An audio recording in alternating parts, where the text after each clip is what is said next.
హరి ఓం. పరమేశ్వర స్వరూపమైన సభకి నమస్కారం.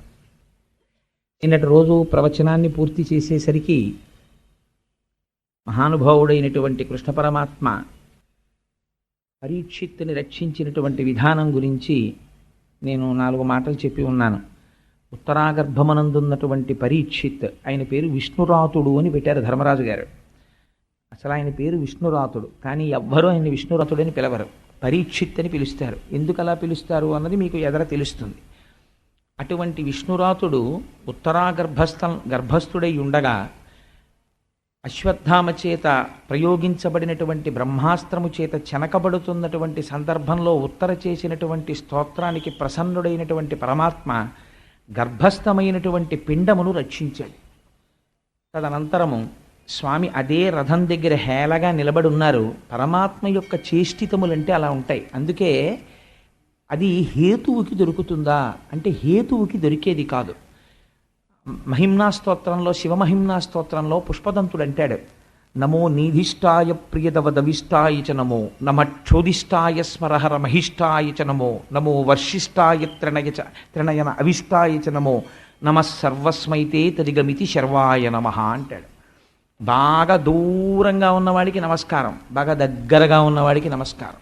మీరు రుద్రాధ్యాయం చూడండి, నమ కపర్దినీ చ వ్యుక్త కేశాయ చ అంటుంది. బాగా జటలు పెంచుకొని జటాజూటం ఉన్నవాడికి నమస్కారం.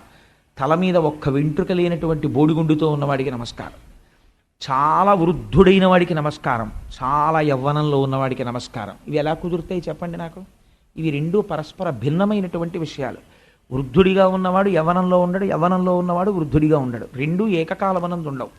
కానీ ఈశ్వరుడు అలా కాలమునకు లొంగేటటువంటి వాడు కాడు. కాబట్టి ఆయనకి భిన్నత్వము, ఈ రెండూ పరస్పర విరుద్ధములన్నవి ఉండవు. ఆయన ఏకకాలమునందు దేనినైనా సాధించగలడు. అందుచేత ఆయన ఇక్కడ రథము దగ్గర నిలబడ్డాడు. ఆ లోపల ఉత్తరాగర్భములో ప్రవేశించి అశ్వత్థామ చేత ప్రయోగింపబడినటువంటి బ్రహ్మాస్త్రాన్ని నివారించగలిగాడు. తదనంతరము కుంతీదేవి స్తోత్రం చేసింది. ఇది ఒక గమ్మత్తైనటువంటి విషయం. ఇంటి పెద్దకి ఉండవలసినటువంటి లక్షణాన్ని మనకి వివరణ చేస్తుంది. పాండవులు కుంతీదేవి యొక్క బిడ్డలు. ఈ సంస్కార బలం ఎక్కడి నుంచి రావాలి అంటే ఇంటి పెద్ద నుంచి రావాలి. ఒక ఇల్లు పాడైపోయిందంటే దానికి కారణం ఎవరు అంటే ఇంటి పెద్దే.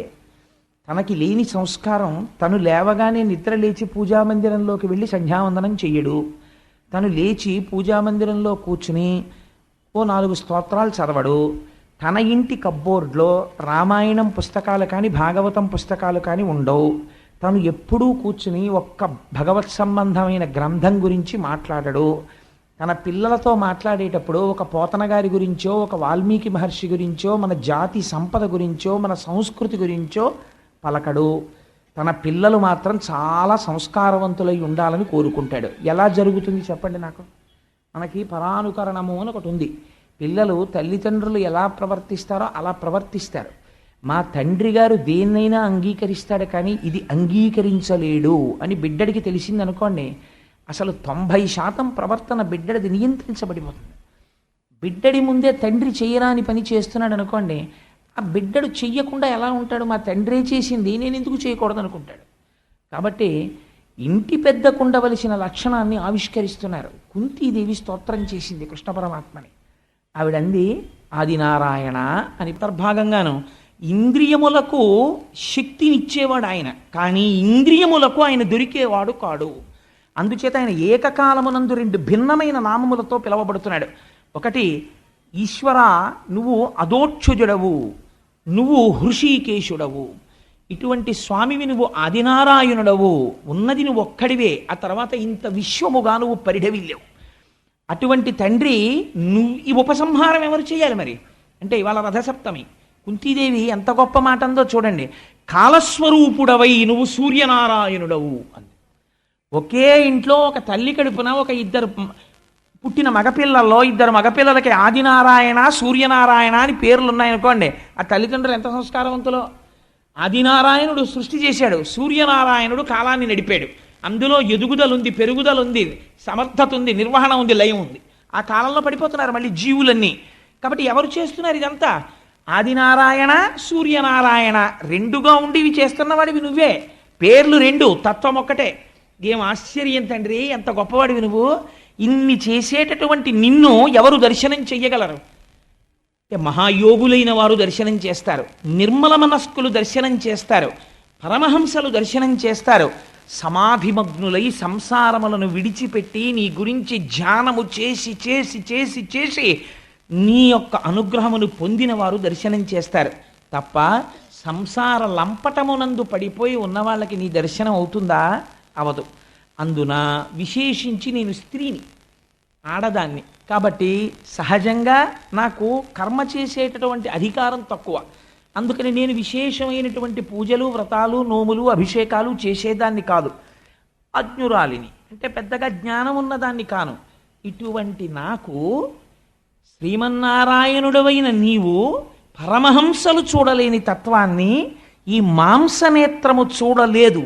అటువంటి మాంసనేత్రము చూడడానికి వీలుగా తండ్రి కరచరణాదులతో కదిలి వచ్చి నా ఎదుట నిలబడి నాకు ఉపకరించి నాకు నా చేత నమస్కారమును పొందుతున్నావా? ఏమయ్యా నీ సౌశీల్యం, ఏమి నీ దయ! ఎంత అదృష్టవంతురాలి నేను! కాబట్టి నిన్ను ఏమని స్తోత్రం చెయ్యను కృష్ణ, నా నమస్కారం అర్పిస్తున్నానంది. ఏమి స్తోత్రం చూడండి! నిజంగా మీ ఇంట ఉన్నాడా లేడా? కృష్ణుడు అలాగా ఉన్నాడు. ఎక్కడున్నాడు? మీరు కొని తెచ్చుకున్న మూర్తి అన్ననాడు లేడు. నా ఇంటి పూజామందిరంలో కృష్ణుడే ఉన్నాడన్న భావనతో మీరు అనుకున్న నాడు మీ ఇంట్లో కూడా అలాగే ఉన్నాడు. కుంతీదేవి చేసిన స్తోత్రానికి ఎలా ఉన్నాడో మీ ఇంట కూడా అలాగే ఉన్నాడు. ఆవిడంది, కృష్ణాయ వాసుదేవాయ హరయే పరమాత్మనే ప్రణత క్లేశనాశాయ గోవిందాయ నమో నమః. కృష్ణ, నువ్వు అంతటి వాడివి. శ్రీకృష్ణ యుధభూషణ నరసఖ శృంగార రత్నాకర లోకద్రోహి నరేంద్ర వంశదహన లోకేశ్వర దేవతానీక బ్రాహ్మణ గోగణార్తిహరణ నిర్వాణ సంధాయక నీకు నృత్యద త్రుంపవే భవల తల్నిచానుకంపానిధి. ఎంత గొప్ప పద్యం అండి నిజంగా! ఆవిడ ఎటువంటి స్తోత్రం చేసిందో చూడండి. స్వామి, నువ్వు జన్మించినది ఎవరి కోసం జన్మించావు? ఒక్కసారి అడిగితే 10 మాటలు పెట్టే లక్షణం ఉన్నవాడివయా, ఎంతటి ఉదారుడవు నువ్వు! అందుకే పెద్దాపురంలో ఉన్న అమ్మవారికి మరిడమ్మ తల్లి అని పేరు. ఒక్కసారి వెళ్ళి ఆవిడ మ్రోల నిలబడి అడిగితే మళ్ళీ అడిగాడా అడగలేదా అని చూడకుండా మళ్ళీ మళ్ళీ పెట్టడం అలవాటైన తల్లి కాబట్టి మరిడమ్మ తల్లి. అటువంటి తల్లి ఎలా పెడుతుందో అలా కృష్ణ భగవాను సుతపుడు పృష్ణి అనబడేటటువంటి ఇద్దరు తపస్సు చేశారు. భగవానుడు ప్రత్యక్షమయ్యాడు. ఏం కావాలి మీకని అడిగాడు. వాళ్ళు విచిత్రమైన కోరిక కోరారు. నీలాంటి కొడుకు కావాలన్నారు. నాలాంటి కొడుకు పుట్టాలంటే నేను తప్ప ఇంకోడు లేడు సృష్టిలో, కాబట్టి నేనే పుడుతున్నాను మీ కడుపునన్నాడు. ఏం చెయ్యాలి? ఓసారి అడిగారు కాబట్టి పుట్టేస్తానని పుట్టేయాలి. ఇంత ఆర్తితో ఇంత తపస్సు చేసి నన్ను చూసి నాలాంటి కొడుకు కావాలన్నారు కదా, మీ ముచ్చట తీరడానికి 3 మాటలు పుడతానండి. ఎవరంటారండి? మనందరం ఏమంటాం? ఇంత జ్ఞానం వస్తే ఇంకా మాకు జన్మొద్దు, మము పర్దేహో జన్మ జన్మాంతరేషు, ఇంకా నాకు జన్మొద్దు, ఇంకా నాకు జన్మొద్దు అంటాం. ఆయన అన్నాడు, నేను 3 మాటలు పుడతాను మీ కడుపునన్నాడు. పుట్టడం కూడా ఎలా? ఏదో హేళగా పుట్టడం కాదు. నాకు వేడుక పుట్టు నీ సుపుడని నర్తించి వర్తింపగాన్. అమ్మా, నీ కడుపులోంచి బయటికి వచ్చి నీ కొడుకుని అనిపించుకుని ఆడుకుని నీ ఒళ్ళో పడుకుని నీ పాలు తాగి అజ్ఞానంతో ఉన్న పిల్లవాడు ప్రవర్తించినట్టు ప్రవర్తించి నువ్వు ఇలా చేయి పట్టుకుని హాయ్ కృష్ణ అని ఇలా వేలు చూపిస్తే బెంగ పెట్టేసుకుని ఏడుస్తూ నించోవాలమ్మా. అలా కోరికగా ఉంది, అలా పుడతానమ్మా అన్నది. ఎంత దయాశాలివయ్యా నువ్వు! అలా పుట్టావా? సుతపుడు పృష్ణికి పృష్ణి గర్భుడు అన్న పేరుతో ఒకసారి పుట్టావా? రెండవసారి అదితి కశ్యపులకు వామనమూర్తిగా పుట్టావా? మూడవసారి దేవకీ వసుదేవులకు కృష్ణ భగవానుడిగా పుట్టావా? ఏం ఆశ్చర్యం! నువ్వు పుట్టింది బంధనంలో పుట్టావు. నువ్వు బంధనంలో పుట్టి నీ తల్లిదండ్రుల యొక్క బంధనములు తీసేశావు. అంతకుముందు వాళ్ళు కారాగారంలో ఉన్నారు. నీవు జన్మించి ఏం చేశావు? ఎవరైతే వాళ్ళని ఖైదు చేశారో ఆ ఖైదు చేసిన వాళ్ళని నిర్జించావు, వాళ్ళని ఓడించావు. ఓడించి నీ తల్లిదండ్రులైన దేవకీ వసుదేవుల్ని చెరసాల నుంచి విడిపించావు. కృష్ణ, నీ అనుగ్రహం లేని నాడు పాండవులకి మాకు బ్రతుకు ఎక్కడుంది? భగవంతుని యొక్క స్తుతి అంటే అస్తమానం ఏదో స్తోత్రం చెయ్యడం కాదండి. స్తుతి అంటే మీకు చేసిన ఉపకారము ఈశ్వరుడి వలన జరిగినది అని గుర్తిరిగి కృతజ్ఞతను ఆవిష్కరించుట అంతే స్తోత్రం అంటే. నాకు ఆఫీసులో ఓ ప్రమోషన్ వచ్చిందనుకోండి, పైకి నేను మా ఆఫీసర్ గారికో నా కొలీగ్స్కో ఎవరికో కంగ్రాట్స్ కంగ్రాట్స్ కంగ్రాట్స్ అంటే ఓసారి చేయి కలిపి thank you thank you thank you అనొచ్చు. కానీ అసలు థ్యాంక్స్ చెప్పవలసింది ఎవరికో తెలుసా అండి? ఈశ్వర, ఇన్ని కోట్ల మంది ఉద్యోగం లేకుండా తిరుగుతున్న రోజుల్లో ఆఫ్టర్ ఆల్ నేను చదువుకున్న BCom PG diploma in industry relations personal మేనేజ్మెంట్కి నాకు ఉద్యోగం ఇచ్చి నా కాళ్ళు చేతులు నా మేధ దెబ్బ తినకుండా నన్ను కాపాడి నాకు ప్రమోషన్ ఇచ్చి నువ్వు ఈ ఉద్యోగంలో ఉండడానికి అర్హుడివి అని నా చేత అనిపించి నాకు అధికారం ఇచ్చి నన్ను 10 మంది చూసి నమస్కరించేటట్టు చేసినటువంటి స్వామివి నువ్వు కదా.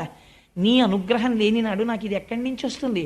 నాకు ఇటువంటి అనుగ్రహం ఇచ్చి నేను 10 మంది చేత గౌరవింపబడుతుంటే నన్ను నమ్ముకున్నందుకు నిన్ను ఇంత గౌరవింప చేశాను చూసావా అని నువ్వు పొంగిపోతున్నావా? స్వామి, నీకు నా కృతజ్ఞతలు, నమస్కరిస్తున్నాను అని మీరు సంస్కృతంలో చెప్పక్కర్లేదు, మౌనంగా మనసుతో చెప్తే దానికి పొంగిపోతాడు ఆయన. ఇది చెప్తోంది కుంతీదేవి. ఆవిడంది, శ్రీకృష్ణ యదుభూషణ నరసఖ శృంగార రత్నాకర, స్వామి నువ్వు మాకెంతటి ఉపకారం చేశావయ్యా. ఒకానొక నాడు మొత్తం పాండవులందరినీ తీసుకెళ్ళి నాతో సహా లక్క ఇంట్లో పెట్టి ఆ ఇల్లు అగ్నిహోత్రానికి సమిధగా పారేసి మమ్మల్ని నిర్జించాలని దుర్యోధనుడు ప్రణాళిక రచన చేశాడు. కానీ ఆనాడు మేము లక్క ఇంట్లో కాలిపోకుండా కాపాడినవాడు ఎవరు? నువ్వు.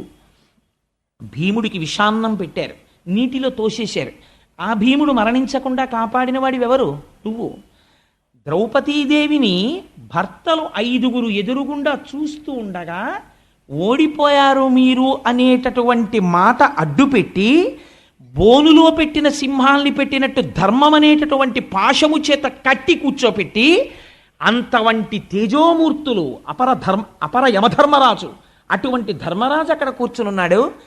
గదాదండమును తిప్పితే అగ్నిహోత్రమును సృష్టించి కొన్ని వేల తలలు పగలగొట్టగలిగిన భీమసేనుడున్నాడు.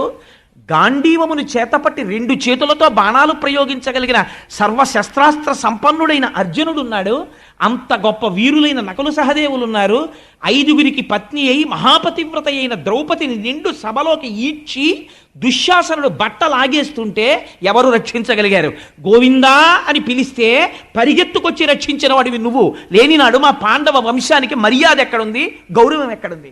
స్వామి, నువ్వు మా వంశానికి రక్షకుడవు. ఆనాడు అలా రక్షించావు. ఈనాడు పాండవ వంశం అంతరించిపోయింది. ఉత్తరాగర్భమునందున్నటువంటి పిండం మీద వేసేశాడు ఆ బ్రహ్మాస్త్రాన్ని. బయట నిలబడినటువంటి పాండవులకు తెలియదు బ్రహ్మాస్త్రం వచ్చి పడిపోయిందని. అటువంటి స్థితిలో ఉత్తరాగర్భంలోకి ప్రవేశించి మళ్ళీ మా వంశాన్ని నిలబెట్టావు. నువ్వు 1, 2 నువ్వు చేసిన ఉపకారాలు. నాకు అన్నిటికన్నా చాలా ఇష్టమైన విషయం ఏమిటో తెలుసా కృష్ణ? కుంతీదేవి స్తోత్రం చేస్తుందండి. ఎంత గొప్ప మాట అంది తల్లి నిజంగా. ఇంత గొప్పవాడివి, ఇన్ని చెయ్యగలిగిన వాడివి, ఇన్ని లీలలు చేసిన కృష్ణ, నిన్ను నేను అంత గొప్పవాడివని ఇలా చూడ్డం కన్నా నాకు ఏది ఇష్టమో తెలుసా? నీ లీలలన్నింటిలో ఏమీ తెలియని ఒక అమాయకురాలై గొల్ల పొడుచై పెరుగు చిలుక్కోవడం మాత్రమే అలవాటైనటువంటి ఒక గోపిక నేను నీ అమ్మని నిన్ను కట్టేస్తానని వెంటపడితే భయపడిపోయిన వాళ్ళ పరిగెత్తి ఆఖరికి అమ్మ పమిట జారిపోతుంటే, పువ్వులు రాలిపోతుంటే, కొప్పు విడిపోతే అయ్యో పాపం మా అమ్మ నన్ను పట్టుకోవడానికి పరిగెత్తి అలిసిపోయిందని అమ్మ మీద దాక్షిణ్యంతో దొరికిపోతే, లక్ష్మీదేవి కౌగిటికి దొరకని వాడివి, సనక సనందనాది మహర్షులకు దొరకని వాడివి, వేదములకు దొరకని వాడివి, ఋషులకు దొరకని వాడివి, ఒక అబల చేతికి చిక్కితే సాక్షాత్తు పరబ్రహ్మమును నేను పట్టుకున్నానని తెలియక మోకాళ్ళ మీద కూర్చుని ఎడంచేత్తో ఇలా చేయి పట్టుకుని ఇలా చూపుడు వేలు చూపించి కట్టేస్తాను కృష్ణ, కొట్టేస్తాను కృష్ణ అంటుంటే నీ డొక్కలు ఎగిసి పడిపోతుంటే, కళ్ళల్లోంచి ఇలా నీళ్లు కారిపోతుంటే, ఇలా చెయ్యి పెట్టి నలిపేస్తుంటే అరిచెయ్యి నలుపు, బుగ్గలు నలుపు, కళ్ళు నలుపు, బుగ్గలు ఎరుపెక్కిపోయి ఇలా ఇలా ఇలా ఒదిగిపోయి భయంతో అమ్మా నన్ను కొట్టకే అని ఆ రోజున నువ్వు భయపడిపోయినటువంటి లీల నా కళ్ళల్లో ఉంది కృష్ణ. ఎంత లీల చేశావయ్యా ఆ రోజున. నువ్వు నటించిన భయం చూసి భయానికి భయం వేసింది అది కుంతీదేవి. కృష్ణ, అది నా మనస్సులో ఉండిపోయిందంది. అందుకే ఆవిడ కర్మబంధములు తెగిపోయాయి. ఉలూకల బంధన వృత్తాంతం ఎవరు వింటారో వాళ్ళ కర్మపాశములు తెగిపోతాయి. దశమస్కంధంలో వస్తుంది ఉలూకల బంధన వృత్తాంతం. అటువంటి మూర్తివి నువ్వు నా కన్నులలో ఉండిపోయావు. కృష్ణ, నాదొక్క కోరిక, యాదవులందు పాండు సుతులందు నధీశ్వర నాకు మోహ విచ్ఛేదము చేయుమయ్య. ఘనసింధువు చేరిడి గంగభంగి నీపాద సరోజ చింతనముపై అనిశంబు మదీయ బుద్ధి అచ్చాదర వృత్తితో గదియగనట్లు చేయగదయ్య ఈశ్వర. ఎంత గొప్ప మాట అడిగిందండి. ఇది అడగవలసినటువంటి స్థుతి, ఇది అడగవలసినటువంటి ప్రార్థన. ఎంత గొప్ప మాట అందో చూడండి. ఆవిడ అంది యాదవులందు పాండు సుతులందు. కానీ కృష్ణ, యాదవులు ఇంత గొప్పవాళ్ళు, ఆ యదువంశంలో ఉన్నటువంటి యదుమహారాజు యొక్క కీర్తిని ప్రకాశింపచేయడానికి పుట్టినటువంటి కృష్ణ పరమాత్మ అని నాకు యాదవుల మీద ప్రీతి ఉన్నది అంటే వేరెవరి పట్ల వ్యతిరిక్తమైన భావన కూడా ఉన్నది. ఇది యథార్థము. రాగము ఉన్నది, ద్వేషము కూడా ఉంది. నాకు వంకాయ పచ్చి పులుసు అంటే చాలా ఇష్టం అండి అన్నాను అనుకోండి, అంటే బహుశా వంకాయతో కూర వేపుడో నాకు ఇష్టం లేదనమాట. అందుకని రాగం ఉన్నది అంటే ద్వేషం ఉన్నది. నాకు యాదవులంటే చాలా ఇష్టం, కృష్ణుడు ఉన్నాడు కాబట్టి. అంటే నాకు ఎవరో అంటే ద్వేషం, అంటే నాకు ఇంకా అంతటా బ్రహ్మము కనపట్టలేదు, అంతటా నాకు కృష్ణుడు కనపట్టలేదు. ఎక్కడో ఒక చోటే కృష్ణుడు కనపడుతున్నాడు. నా భక్తి ఇంకా పండలేదు కృష్ణ. అందుకని యాదవులందు పాండుసుతులందు నాకు మోహవిచ్ఛేదము చేయుమయ్యా. ఎవరు అడుగుతారండి? పరీక్షిత్ ఆ తరువాతి తరం వచ్చేస్తోంది, మనవడు పుట్టేస్తున్నాడు. ఇంకా మనవడు పుట్టేసే ముందు ఎలాంటి మాట అడగాలో ఆ మాట అడుగుతోంది ఇవాళ కుంతీదేవి. పాండుసుతులందు, పాండురాజు యొక్క కుమారులైనటువంటి ఈ పంచపాండవుల యందు నాకు మోహవిచ్ఛేదము చేయుమయ్యా.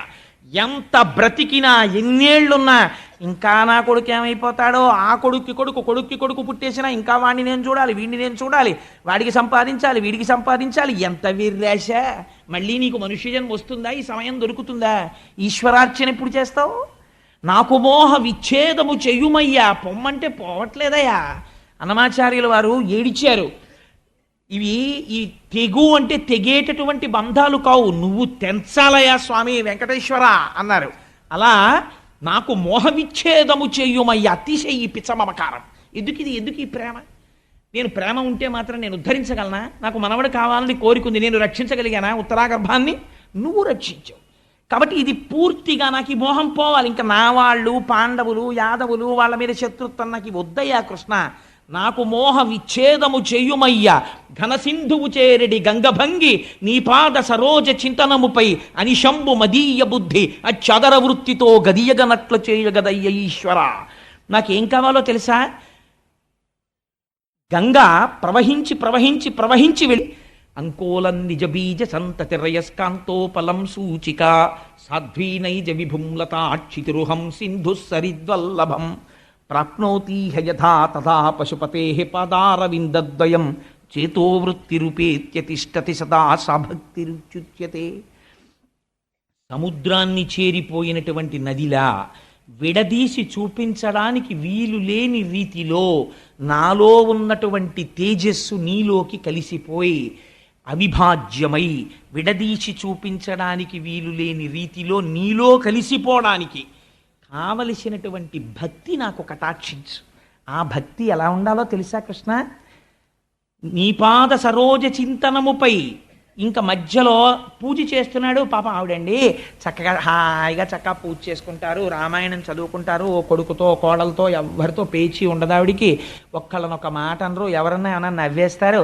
ఎంత మంచి ఆవిడో అని ఆ పోర్షన్ వాళ్ళు ఈ పోర్షన్ వాళ్ళు ఆ ఇంటి వాళ్ళు ఈ ఇంటి వాళ్ళు వచ్చి 4 అక్షతలు అట్టుకొచ్చి అమ్మ మీ చేత్తో ఆశీర్వచనం చేయండి అని నమస్కారం చేస్తారు. చూసారా, నేను చూసే పూజకి ఎంత బాగా వాళ్ళందరూ నాకు నమస్కారాలు ఎడుతున్నారో, బాగుండదు వాళ్ళు దండాలు ఎట్టని పూజ చేశారు అనుకోండి, అయిపోయింది అంతే ఆ పూజ. లేకపోతే ఏమిటో ఊరికి 5 గంటలకి లేచిపోయి ఈ పూజ ఈవిడ తినేస్తుంది బాబా, అలారం పెట్టేస్తుంది, లేకపోతే లేచిపోతే తలుపు తీసి టక్కు టిక్కు చప్పుడు అన్నారు ఒకళ్ళు. బాధపడిపోదు. లోకుల్నంగని మెచ్చని అలుగని లోలోన నిందించని చీకాకున్బడని మహాత్ముడనని జేలొగ్గని మూకీ భావమునన్ తిట్టని త్రోయని నీ కారుణ్యము కలిగి ఉండినను అంతే చాలునో శంకర. ఒక నమస్కారం. వాడు తెగిడాడు, 2 నమస్కారాలు. నాకు కావలసిందేమిటి? ఘనసింధువు చేరిడి గంగభంగి నీపాద సరోజ చింతనముపై ప్రవహించి వెళ్ళిపోవాలంతే. ఇది ఎలా ఉండాలి ఈ ప్రవహించడం అన్నది? అత్యాదర వృత్తితో. రేపు శనివారం అండి, తెల్లవారకట్లు లేచి 5 గంటలకి సుప్రభాతం చేసుకోవాలి.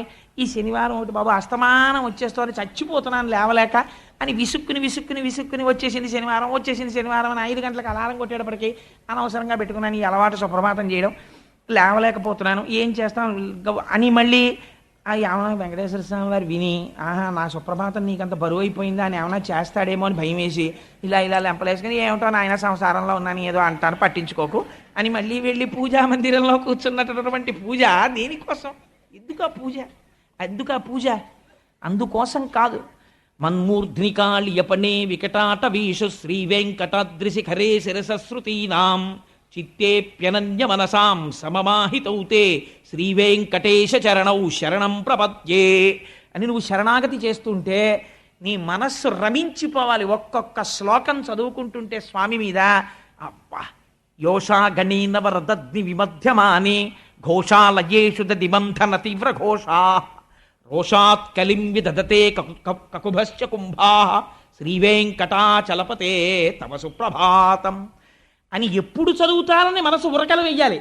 వెంకటేశ్వర రా లే అంటే లేవపోతే నీకు గుర్తుందా? పక్క ఇళ్లల్లో గోపికల ఇళ్లల్లోకి వెళ్ళి వెన్న దొంగతనం చేసేవాడివి. వాళ్ళ ఇళ్లల్లో నువ్వు పుట్టిన తర్వాత నువ్వు మాధవుడివి కదా, లక్ష్మీదేవి భర్తవి. నువ్వు పుట్టిన తర్వాత 2 షేర్లు పాలిచ్చే ఆవులు 4 షేర్లు ఇవ్వడం మొదలెట్టాయి. దాంతో ఇంతంత కడవల్లో పెరుగు ఇలా గడ్డ పెరుగుండేది. దానికో కవ్వం, ఆ కవ్వానికో తాడు. ఎన్నాళ్ళైందో చూసి మొన్న కాపవరంలో మా సూర్యనారాయణ గారి ఇంట్లో చూసాం. ఆ కవ్వం అది పట్టుకుని చిలకడంలో ఒక అందం. ఆ చిలుకుతుంటే గట్టి పెరుగులోకి తిరగలేక కవ్వం తిరుగుతుంటే ఈ కవ్వం చప్పుడు అప్పుడప్పుడు టక్ అని కుండకి తగులుతుంటుంది. కుండ చప్పుడు కవ్వం చప్పుడు చర్ చస్ అని కవ్వం, టక్ టక్ అని కుండ కొట్టుకుంటుంటే కుండకి కవ్వానికి పెరుగుకి కవ్వానికి యుద్ధం జరుగుతోందా అన్నట్టుగా చప్పుళ్ళు వస్తున్నాయ్యా.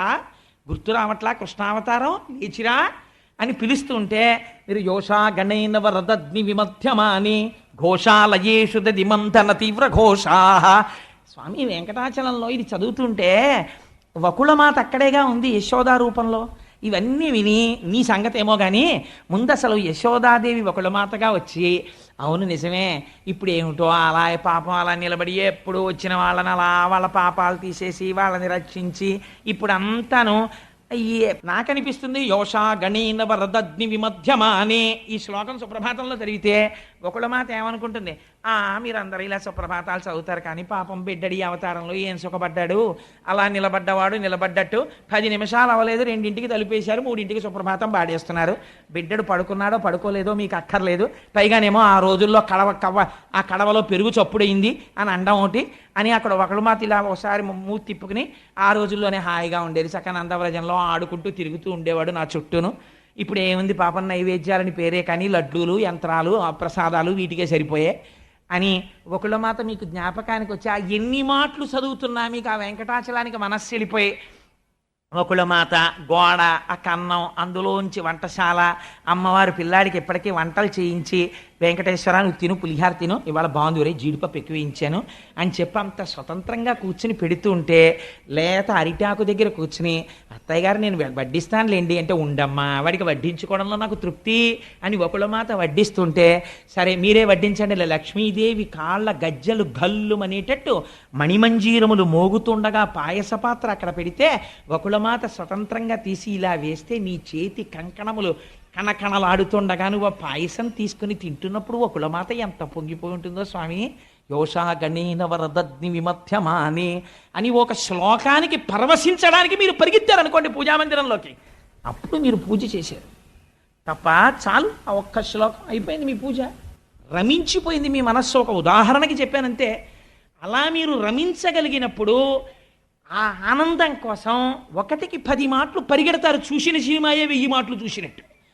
మళ్ళీ వెళ్ళి అబ్బా తెల్లారిపోతుంది వెళ్ళిపోయి ఏమిటి బాగా తెల్లారిపోయింది 8 గంటలకి లోపలికి వెళ్ళి ఆకాశ సింధుక మల్లాని మనోహరాణి అని కిటికీలోంచి చూసేటప్పటికీ ఎండపొడొచ్చి నా మీద పడిపోయి ఏమిటది తెల్లవారుజాము 4 గంటలకి నేను స్నానం చేసి గబగబా బాల్కనీలోంచి పూజామందిరంలోకి వెళ్ళిపోతూ ఆకాశం వంక చూస్తే ఇంకా ఎర్రటి ఆకాశం చెట్ల మీద చిలకల యొక్క పలుకులు ఆ కూతలు వినపడుతుంటే ఆకాశ సింధుక మల్లాని మనోహరాణి ఆదాయ పాదయుగమర్చ అని ఆ సుప్రభాతంలో శ్లోకాలు చదువుకుంటుంటే నా మనసు రంజిల్లిపోవాలని మీరు చదువుకుని ఏదో ఓ శ్లోకం దగ్గర మీరు ధ్యానంలోకి వెళ్ళిపోయి ఆనందపడిపోతూ అలా యోషా గణీన వరదగ్ని విమధ్యమాని అంటుంటే విని విని విని విని విని విని విని ఆవిడ లేచి ఆఖరికి ఏమిటో యోషాగణేన వరదగ్ని మధ్యమా అని 5 నుంచి చదువుతున్నారు, 6 అయింది, తర్వాత శ్లోకం చెప్పండి అంటే అప్పుడు గుర్తొచ్చి ఓహో ఇందాక నుంచి యోషాగణేన వరదగ్ని మధ్యమానే అని పొంగిపోయి పాడి చేసేసావే, ఎంత ఆనందం అనుభవించాను ఆ శ్లోకంలో అని మళ్ళీ మీరు చదువుకుంటే అప్పుడు మీరు పూజ చేశారు. ఉత్తప్పుడు చదివారు శ్లోకాలంతే కదా, నేను చెప్పింది తప్పండి. అందుకని ఇది అడుగుతోంది కుంతీదేవి, నేను అలా పూజ చేయాలి స్వామి, నీ యందు నా మనస్సు అలా రమించిపోవాలి. పూజామందిరంలో కాదు, నేను ఏ పని చేస్తున్నా నువ్వు నాకు జ్ఞాపకానికి వస్తుండాలి. నా స్వామిని నేను మురిసిపోతుండాలి. ఎక్కడైనా నది ఆగిందావో రాత్రి? ఆగలేదే. నా మనస్సు ఎందుకు ఆగాలి? నీ పాద స్మరణము నుంచి ఘనసింధువు చేరిడి గంగభంగి నీ పాద సరోజ చింతనముపై అనిశము మదీయ బుద్ధి చదర వృత్తితో గదియగనట్లు చేయగదయ్య ఈశ్వర. ఈశ్వర అంటే సర్వజగన్యామకుడవు, నువ్వు తలుచుకుంటే ఏమివ్వలేవు. అందుకని కృష్ణ నాకు అటువంటి భాగ్యాన్ని కటాక్షించవా, నాకు ఈ మోహాన్ని తెంపవతల పారేవా. అవలతల్నిచ్చాను కంపానిధి, సంసారం అనేటటువంటి లతలు నన్ను చుట్టేస్తున్నాయి, వీటిని తెంపు అవతల పారేవా గండ్రగొడ్డలతో అని అడిగింది అమ్మ. అడిగితే ఆ కుంతీదేవి స్తోత్రం చూసి మురిసిపోయాట అంత కృష్ణ పరమాత్మ కూడా. పొంగిపోయి ఆయనకున్న గొప్పతనం ఏమిటో తెలుసా అండి, అప్పుడే ఎలా కుదురుతుందిలే, ఇంకా మనవడు పుట్టాలి, పరీక్షణ్ మహారాజు నువ్వు సంతోషించాలి అని హేళగా ఇలా చూసి ముగ్ధ మనోహరంగా ఒక్క చిరునవ్వు నవ్వేట, అంతే మాయ ఆవరించేసి. ఇది కృష్ణ భగవానుడు అంటే. ఇంత స్తోత్రం చేసిన ఆవిడని కూడా ఆ చిరునవ్వు యొక్క మందహాసంలో, ఆ మందహాసపు కాంతులలో మైమరిచిపోయేటట్టు చేసేసాడు. ఆ వైకుంఠం క్యూ కాంప్లెక్స్లో కూర్చుని 50 మాటలు అంటాడు, టీటీడీ వాళ్ళు ఇలా మార్చాలండి అలా మార్చాలండి, ఇంతసేపు ఏంటండి అంటాడు.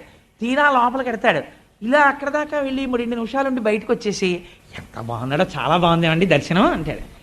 ఏమిటి 2 నిమిషాల్లో నువ్వు ఆనందించింది అంటే అదొక అలౌకికమైన ఆనందం ఆ స్వామి దర్శనం చేసినప్పుడు. అందుచేత ఆ దర్శనానికి ఉండేటటువంటి శక్తి అటువంటిది. అంచేత స్వామి నిరంతరము నాకు అలా నీ గురించి భావన చేసేటటువంటి అదృష్టాన్ని కటాక్షించవా, ఘనసింధువు చేరిడి గంగభంగి అని కుంతీదేవి అడిగితే స్వామి చిరునవ్వు చిందించి బయలుదేరి ద్వారకా నగరానికి వెళ్ళిపోయారు. వెళ్ళిపోయిన తర్వాత 10 నెలలు పూర్తయిన తర్వాత ఉత్తరాగర్భము నుండి పరీక్షణ్ మహారాజు ఉదయించాడు.